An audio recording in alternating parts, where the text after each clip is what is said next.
This will probably be the last video that I do on formaldehyde demonstrations, and there's actually not a demonstration with this video. But the last one that I did was looking at formaldehyde formation using a burnt coil. It's something that I hadn't seen addressed in the literature at all, and I thought it was interesting to follow through and do a little bit more detail.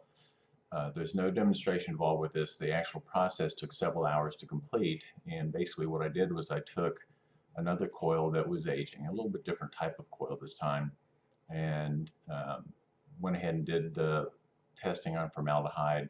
I started from fairly low wattage, 65 watts, then went incrementally up by 10-watt increments until I got to about 170 watts. At that point, I switched over to a fresh coil and I repeated the process, testing the formaldehyde production with the fresh coil at the same settings. I was thorough enough to clean out the tank between each test, so there's no contamination from previous testing, and the results I thought were fairly interesting. The aged coil did start producing formaldehyde at relatively lower power settings. Everything seemed to be about the same with the new and the old coil, up to about 110 watts. At 110, just past 110 watts, they started separating. The new coil, all the way up, stayed at background settings of formaldehyde. It started off at 18 parts per billion, and it was really running about the same at the end, all the way up to 170 watts. Of course, we've seen what it does if you go to the very highest wattage on a new coil. You can produce small amounts of formaldehyde, certainly nothing like a cigarette.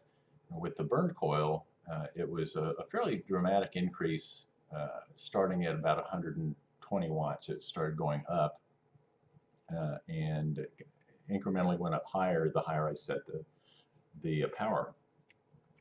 Interestingly, this is still an overheating phenomenon. It's just that I think it's important to know that it sneaks up on you if you continue to use the same coil without changing it out. I'm going to have an overlay here to show you exactly what happened.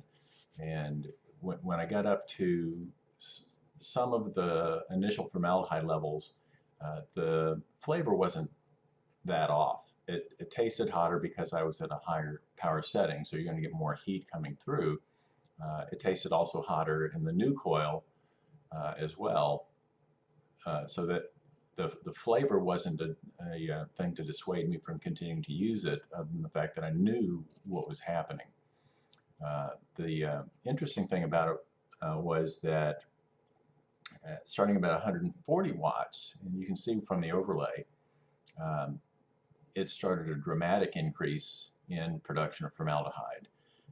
Still, the highest I got at about 218, I think it was the final reading, was still far less. It's a tenth of what you'd see in a cigarette.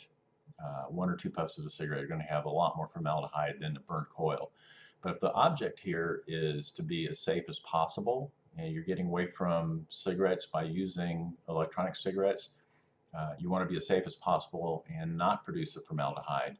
So I really do strongly suggest that you change your coils frequently, probably no longer than every 2 weeks, just to make sure that they don't start to age.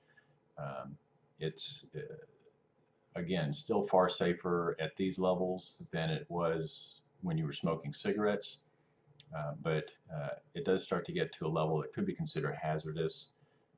The WHO, World Health Organization, recommended safe level for ambient air is up to 80 parts per billion, and if you're getting up over 200 parts per billion, then you've surpassed that level of safety. So let's keep things safe. Change your coils and don't try to live with one longer than you have to. It's just not worth it.